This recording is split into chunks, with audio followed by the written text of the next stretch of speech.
Hi, I'm Barbra Dillon, Editor-in-Chief of Fanbase Press.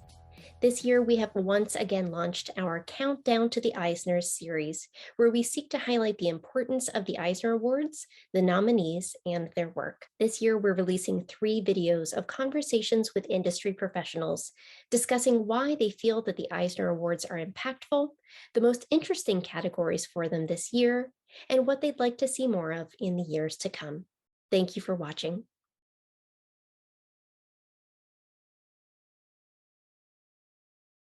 Why are the Eisner Awards important?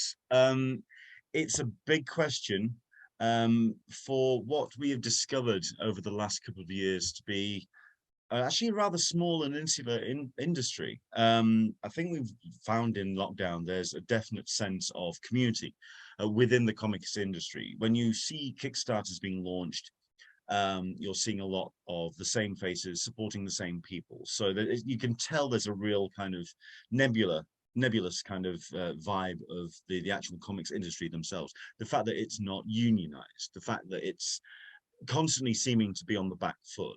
And in that regard, any kind of celebration of the creators, the people that put the books together, while, like I say, a small, I'm not going to say it's a cottage industry because we're talking billions of dollars worldwide. It is definitely an industry of ideas, and that those ideas have worth.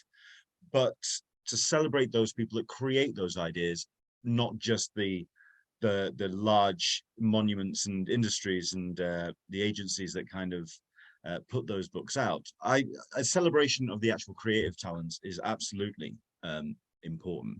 All artistry needs a way to kind of be recognized and charted. And I feel like similar to the rise of like graffiti and street art and how it was, it was looked down upon, it was disparaged. And then people were like, oh no, this is actually a really elaborate art form and almost like a sister to making murals.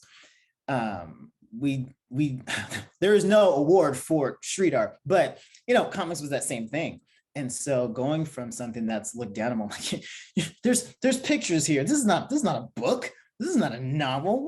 What is this? What is nonsense? And attaching an award to something puts value in the zeitgeist. So much time, energy, collaboration, and creativity all go into a single issue.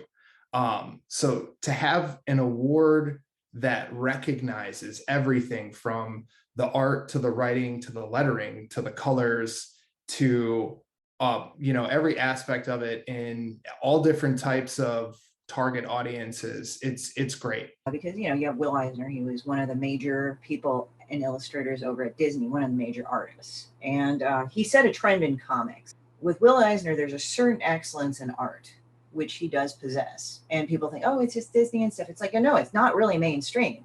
He actually does do little stories, little vignettes, little like things like 20s and 30s New York City, and it's stuff that you wouldn't think. And it's actually pretty gritty. It's actually pretty kind of adult, sad, and depressing.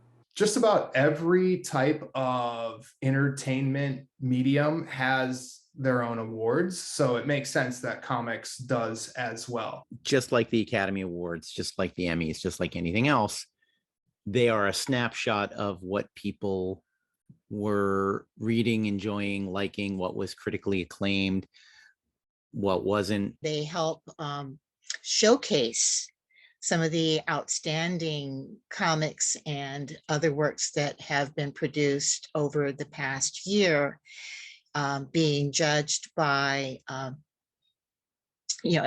select number of judges, and then being voted on by the industry professionals.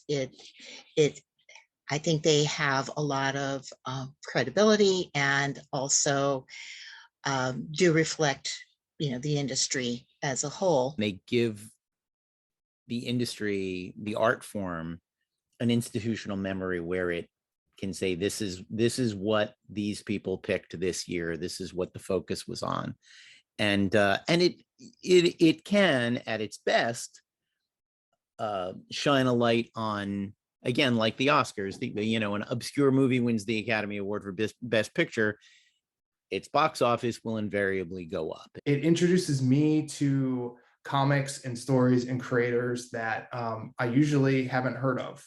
Of course, you have your regulars that are always there that are awesome at the top of the industry, but then you have some newcomers, you have some more on the indie side, and it's introduced me to a lot of great creators over the years and a lot of great publishers as well. To use the results of the voting in my selection work as a graphic novel selector for our adult departments in our library system, to me, they are very important. They do help me a lot to pinpoint things that I know I should be looking for.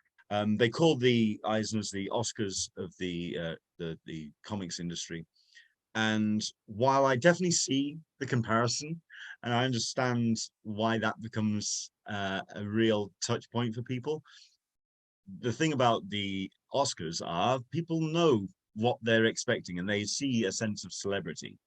With the comics industry, it's artisans. So it's a little bit more of a kind of, there's these people that are very much locked into wanting to tell their stories in this form.